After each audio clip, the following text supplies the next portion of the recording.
El mundo de Sofía. Capítulo 3. Los mitos. Un delicado equilibrio de poder entre las fuerzas del bien y del mal. A la mañana siguiente no había ninguna carta para Sofía en el buzón. Pasó aburrida el largo día en el instituto, procurando ser muy amable con George en los recreos. En el camino hacia casa, comenzaron a hacer planes para una excursión con tienda de campaña en cuanto se secara el bosque. De nuevo se encontró delante del buzón. Primero abrió una carta que llevaba un matasellos de México. Era una postal de su padre, en la que decía que tenía muchas ganas de ir a casa, y que había ganado al piloto jefe al ajedrez por primera vez. Y también que casi había terminado los 20 kilos de libros que se había llevado a bordo después de las vacaciones de invierno. Y había, además, un sobre amarillo con el nombre de Sofía escrito. Abrió la puerta de la casa y dejó dentro la cartera y el correo, antes de irse corriendo al callejón. Sacó nuevas hojas escritas a máquina y comenzó a leer. La visión mítica del mundo. Hola Sofía, tenemos mucho que hacer, de modo que empecemos ya. Por filosofía entendemos una manera de pensar totalmente nueva que surgió en Grecia alrededor del año 600 a.C. Hasta entonces, habían sido las distintas religiones las que habían dado a la gente las respuestas a todas esas preguntas que se hacían. Estas explicaciones religiosas se transmitieron de generación en generación a través de los mitos. Un mito es un relato sobre dioses, un relato que pretende explicar el principio de la vida. Por todo el mundo ha surgido, en el transcurso de los milenios, una enorme flora de explicaciones míticas a las cuestiones filosóficas. Los filósofos griegos intentaron enseñar a los seres humanos que no debían fiarse de tales explicaciones. Para poder entender la manera de pensar de los primeros filósofos, necesitamos comprender lo que quiere decir tener una visión mítica del mundo. Utilizaremos como ejemplos algunas ideas de la mitología nórdica. No hace falta cruzar el río para coger agua. Seguramente habrás oído hablar de Thor y su martillo. Antes de que el cristianismo llegara a Noruega, la gente creía que Thor viajaba por el cielo en un carro tirado por dos machos cabríos. Cuando agitaba su martillo, había truenos y relámpagos. La palabra noruega, torden, truenos, significa precisamente eso, ruidos de Thor. Cuando hay rayos y truenos, también suele llover. La lluvia tenía una importancia vital para los agricultores en la época vikinga, por eso Thor fue adorado como el dios de la fertilidad. Es decir, la respuesta mítica a por qué llueve era que Thor agitaba su martillo, y cuando llovía todo crecía bien en el campo. Resultaba en sí incomprensible cómo las plantas en el campo crecían y daban frutos, pero los agricultores intuían que tenía que ver con la lluvia. Y, además, todos creían que la lluvia tenía que ver algo con Thor, lo que lo convirtió en uno de los dioses más importantes del norte. Thor también era importante en otro contexto, en un contexto que tenía que ver con todo el concepto del mundo. Los vikingos se imaginaban que el mundo habitado era una isla constantemente amenazada por peligros externos. A esa parte del mundo la llamaban Midgard, el patio en el medio, es decir, el reino situado en el medio. En Midgard se encontraban además Asgard, el patio de los dioses, que era el hogar de los dioses. Fuera de Midgard estaba Urgard, el patio de afuera, es decir, el reino que se encontraba fuera. Aquí vivían los peligrosos trolls, gigantes, que constantemente intentaban destruir el mundo mediante astutos trucos. A esos monstruos malvados se les suele llamar fuerzas del caos. Tanto en la religión nórdica como en la mayor parte de otras culturas, los seres humanos tenían la sensación de que había un delicado equilibrio de poder entre las fuerzas del bien y del mal. Los trolls podían destruir Midgard raptando a la diosa de la fertilidad, Freya. Si lo lograban, en los campos no crecería nada y las mujeres no darían a luz. Por eso era tan importante que los dioses buenos pudieran mantenerlos en jaque. También en este sentido, Thor jugaba un papel importante. Su martillo no solo traía la lluvia, sino que también era un arma importante en la lucha contra las fuerzas peligrosas. El martillo le daba un poder casi ilimitado. Por ejemplo, podía echarlo tras los trolls y matarlos. Y además, no tenía que tener miedo de perderlo, porque funcionaba como un boomerang, y siempre volvía a él. He aquí la explicación mítica de cómo se mantiene la naturaleza y cómo se libra una constante lucha entre el bien y el mal. Y esas explicaciones míticas eran precisamente las que los filósofos rechazaban. Pero no se trata únicamente de explicaciones. La gente no podía quedarse sentada de brazos cruzados esperando a que interviniesen dioses cuando amenazaban las desgracias tales como sequías o epidemias. Las personas tenían que tomar parte activa en la lucha contra el mal. Esta participación se llevaba a cabo mediante distintos actos religiosos o ritos. El acto religioso más importante en la época antigua noruega era el sacrificio, que se hacía con el fin de aumentar el poder de los dioses. Los seres humanos tenían que hacer sacrificios a los dioses para que estos reuniesen fuerzas suficientes para combatir las fuerzas del caos. Esto se conseguía, por ejemplo, mediante el sacrificio de un animal al dios en cuestión. Era bastante corriente sacrificar machos cabríos a Thor. En lo que se refiere a Odín, también se sacrificaban seres humanos. El mito más conocido en Noruega lo conocemos por el poema Thrymskvida, la canción sobre Thrym. En él se cuenta que Thor se quedó dormido y que cuando se despertó, su martillo había desaparecido. Se enfureció tanto que las manos le temblaban y la barba le vibraba.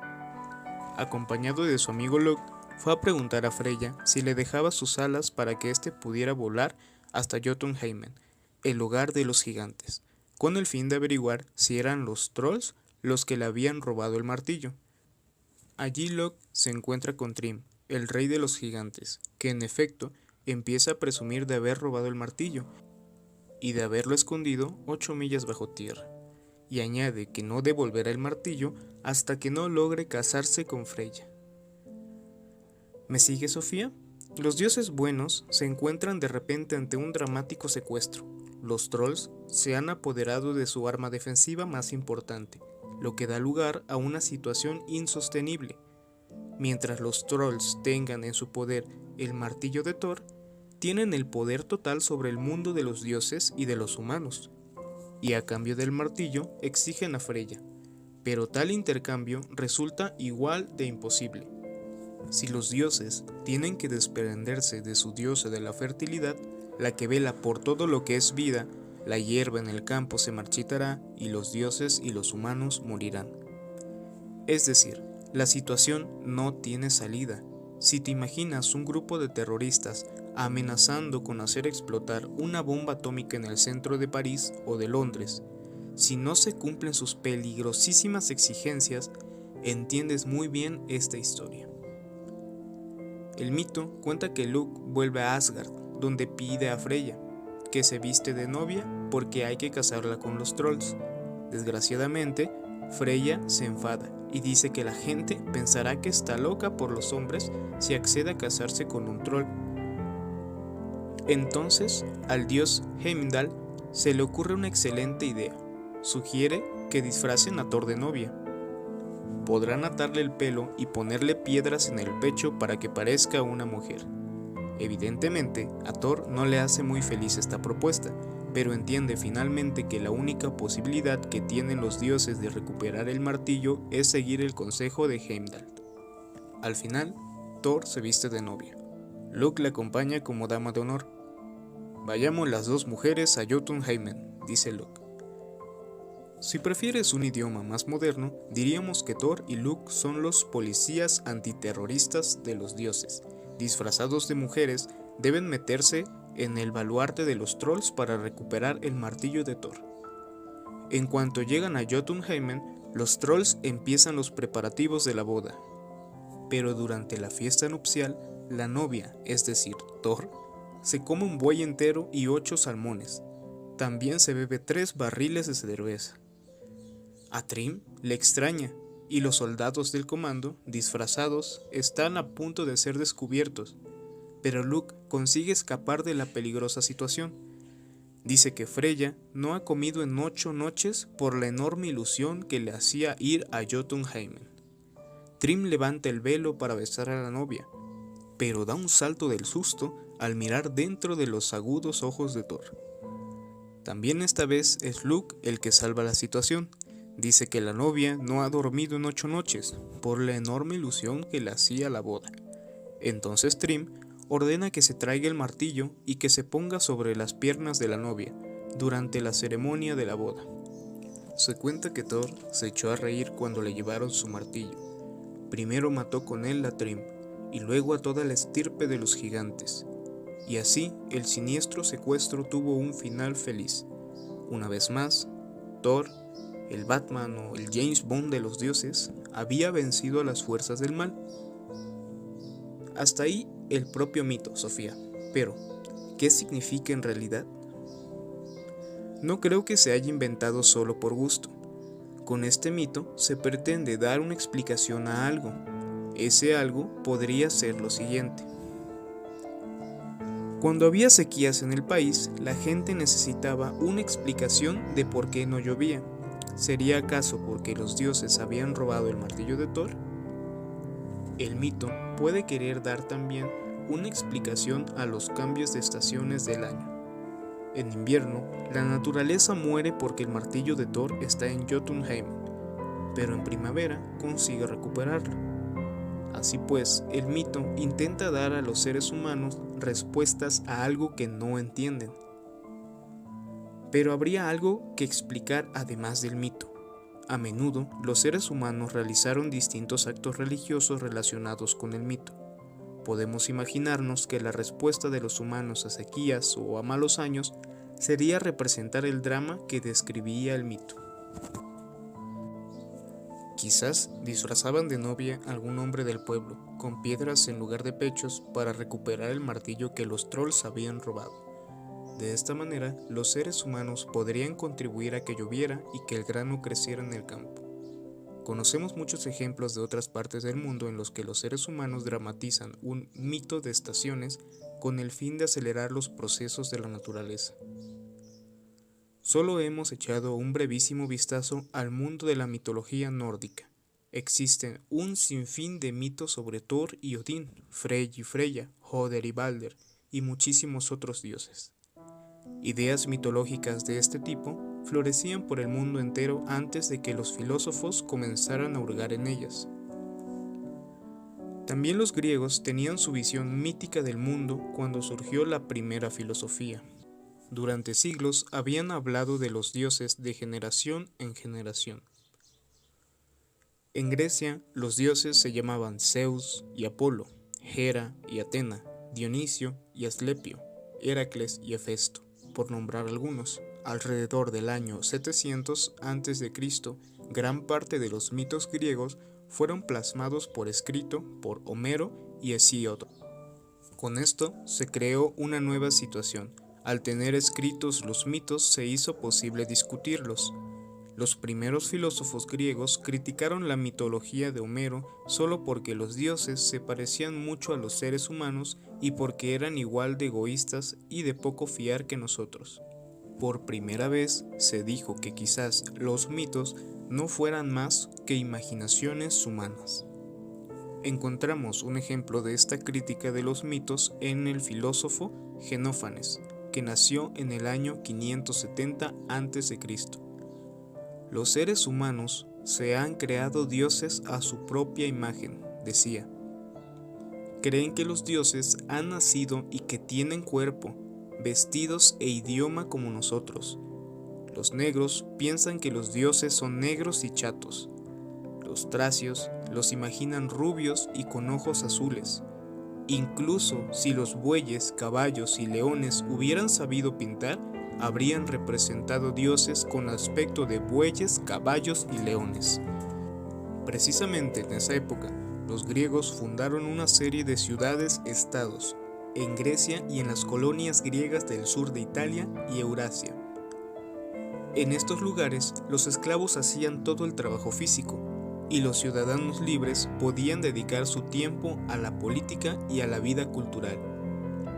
En estos ambientes urbanos evolucionó la manera de pensar de la gente. Un solo individuo podía, por cuenta propia, plantear cuestiones sobre cómo debería organizarse la sociedad. De esta manera, el individuo también podía hacer preguntas filosóficas sin tener que recurrir a los mitos heredados. Decimos que tuvo lugar una evolución de una manera de pensar mítica a un razonamiento basado en la experiencia y la razón.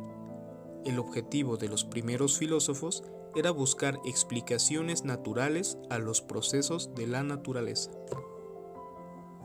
Sofía dio vueltas por el amplio jardín. Intentó olvidarse de todo lo que había aprendido en el instituto. Especialmente importante era olvidarse de lo que había leído en los libros de ciencias naturales. Si se hubiera criado en ese jardín sin saber nada sobre la naturaleza, ¿cómo habría vivido ella entonces la primavera? ¿Habría intentado inventar una especie de explicación a por qué de pronto un día comenzaba a llover?